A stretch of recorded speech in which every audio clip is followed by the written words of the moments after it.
বিনা হিসাবে জান্নাতে যাওয়ার কোনো আমল আছে কিনা?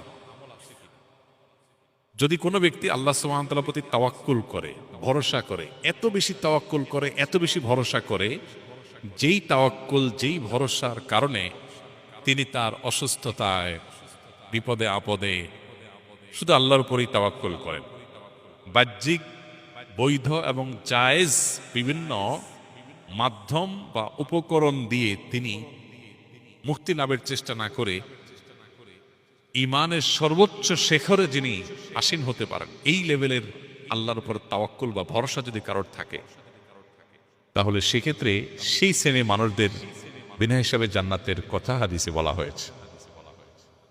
এক হাদিসে নবী সাল্লাল্লাহু আলাইহি ওয়াসাল্লাম ৭০,০০০ মানুষের কথা বলেছে বিনা হিসাবে জান্নাতে যাবেন না। এই টাইপের, এই শ্রেণীর আপার ক্লাসের মানুষ। এর বাইরে আল্লাহ সুবহানাহু ওয়া তাআলা বিনিময় যে দিবেন ইমানদার হিসেবে আমাদেরকে, আমাদের কাজের বিনিময়, আমলের বিনিময়, একটা আমল আছে, এটার বিনিময় আল্লাহ তাআলা হিসেব ছাড়া দিবেন, বিনা হিসাবে দিবেন, ব্ল্যাঙ্ক চেকের মতো। সেটা হলো সবর। আল্লাহ তাআলা বলেছেন, ইন্নামা ইউওয়াফাস সাবিরুনা আজরাহুম বিগাইরি হিসাব, নিশ্চয়ই ধৈর্যশীলদের বিনিময় দেওয়া হবে হিসেব ছাড়া। এজন্য ধৈর্যশীল হিসেবে যদি আমরা নিজেদেরকে এস্টাবলিশ করতে পারি, সবর করতে পারি, সবকিছু যদি মন মতো হয়ে যায়, তাহলে তার সবরের ব্যাপার নেই। আমাদের দেখা যায় অনেকেই নিজের মনের বিরুদ্ধে একটা জিনিস হলো, একটা চাইলাম হলো না, একটা কথা বললাম হলো না, তখনই মেজাজটা গরম হয়ে যায়। এটাই হলো সবরের সময়, টাইম, যে আমার মন মতো হয় নাই, আমার চাওয়া মতো হয় নাই, আমার খুশি মতো হয় নাই। এটাই হলো সবরের টাইম। ইটস টাইম ফর সবর। অতএব এই টাইমে কি করতে হবে? ধৈর্যের চেষ্টা করতে হবে।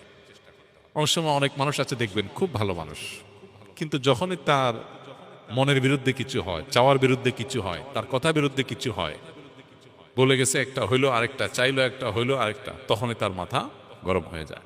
এর নাম বেসবর, এর নাম অধৈর্যশীল। তো যে ব্যক্তি নিজেকে নিয়ন্ত্রণ করতে পারে কঠিন সময়, মেজাজটা আগুন হওয়ার মতো ব্যাপার, হট হওয়ার মতো ব্যাপার, হ্যাঁ, মাথা রক্ত ওঠার মতো ব্যাপার, কিন্তু ঠান্ডা মাথায় সে সামাল দেয়, নিয়ন্ত্রণ হারা হয় না, এরকম সবর করতে পারলে, এমনকি কেউ পাপের কাজ করতে পারে কিন্তু করে না, এই যে সবর করলো, ভালো কাজ করতে কষ্ট হয় তারপরও সে করলো, এই যে সবর করলো।